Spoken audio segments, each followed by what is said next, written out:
All right, big historians, time for a quick walkthrough of your asynchronous Wednesday. Remember, today is a day on, not a day off. Although some of you have already submitted your work, so you may just need to do a little bit of check-in and make some decisions. But most of you probably have a lot of work to do on the visual paragraphs and other things. So be smart, do it. Okay, we start a new unit tomorrow, and I don't want you to get buried. So couple of things to go through. First of all, the rubric for the description of the assignment, examples, tips, tricks, rubrics, all that stuff is right here on the Padlet.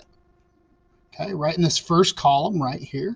So if I click this, it will open it up. If I want to open it up like I have it open, I just click open window, but you can scroll through it here. Probably best to open it up and have a copy. It'll be linked in your Google Drive at that point, so you'll be able to see it.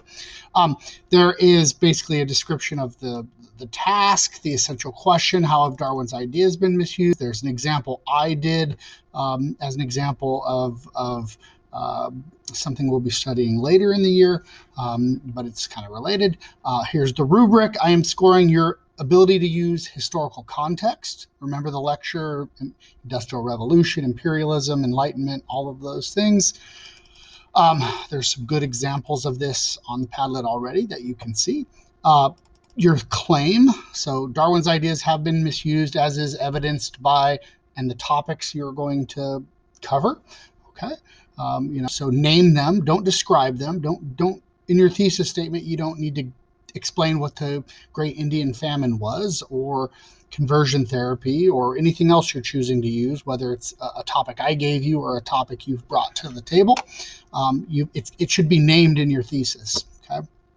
And your thesis should also sort of explain that either Darwin's ideas have or have not been misused. If you're arguing they haven't, man, I'd love to read that essay. That's going to be a tough one, based on the evidence. But you're welcome to take a swing at that. I would suggest showing that his ideas were misused.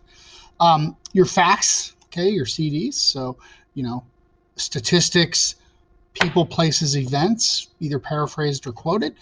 Your analysis. This is the hardest part for most students. Like, how is it evidence? You can't just assume that because you put a quote from Herbert Spencer that makes him look like a real jerk, okay, about how he views certain groups of people. That's not enough. Say it. Explain that quote and how it proves that was a misuse of Darwin's ideas. Okay, this is the number one thing students, they quote bomb. They drop a quote, mic drop. That's enough. Okay, that isn't good enough in a format like this. Okay, and then you need some visuals. Okay, to support. Okay, and some of you will have more than less.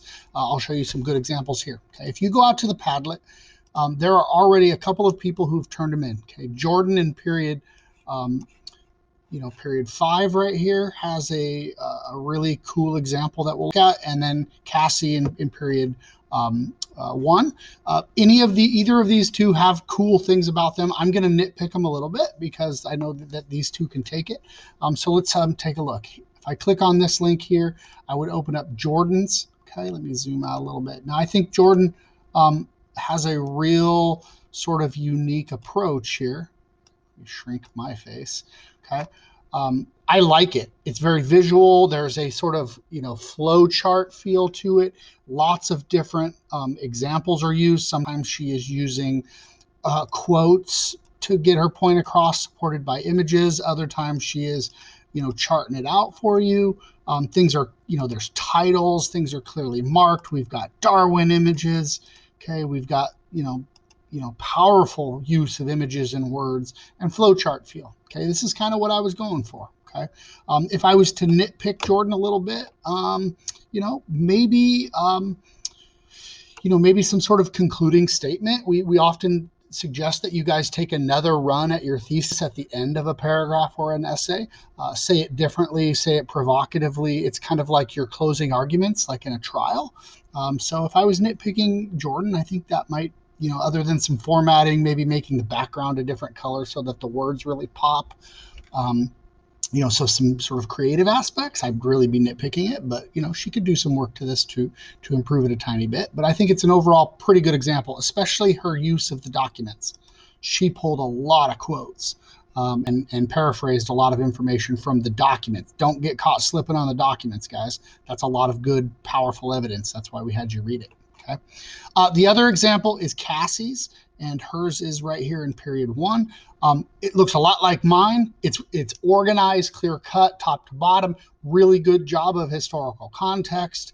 Has a couple of quotes. I like how she did quote commentary. So there's no doubt that I'm going to know that she is using a quote as a CD, and then she's analyzing it. So she's getting those points. Now, I would suggest more evidence for Cassie. But she also has resources, which is helpful, not mandatory, but helpful and good practice to be in. Her thesis is elaborate. I like that. It's not a one sentence thesis statement like most of us are used to writing. So if I was nitpicking, Cassie, I would say do more of this. Okay. More evidence, more events, more things that support it, but it's pretty strong as it is. Okay. I didn't, score it on the rubric yet, but a quick look at it tells me maybe some more images, maybe making this a twice the size of this so that the image has a little bit more evidence. And if she wanted to improve this one a little bit, that's how I would go about it. Okay. You may see other examples. Okay. What I don't want is for you to verbatim, if you plagiarize this, then that's unacceptable. If you look at this and generate ideas based on it, maybe that quote is usable to you too. Maybe you're going to use it differently or analyze it differently. That's okay with me. Okay. What I don't want is, I basically change a few words around here with either of these examples.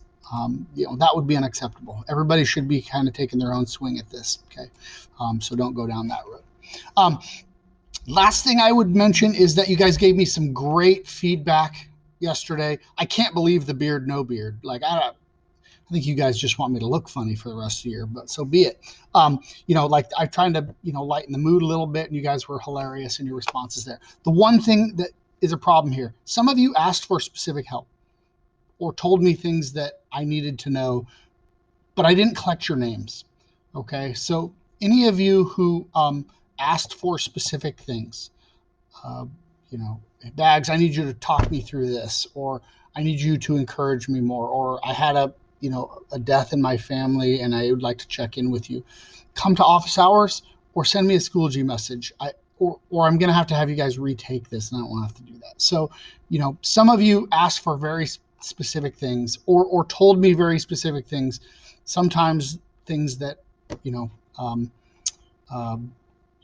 I, sometimes they hurt a little bit. Sometimes they were critical of me, but I asked for that, and I want to value that, and I want to be able to ask questions and get your perspective. So if any of you, had something that you were hoping for a response to, or that really need my attention in here, if you would send me a Schoology message or a text or an email so that I can know who to talk to about them, I would really appreciate that, because it didn't collect your emails, and so I don't know whose comments these are.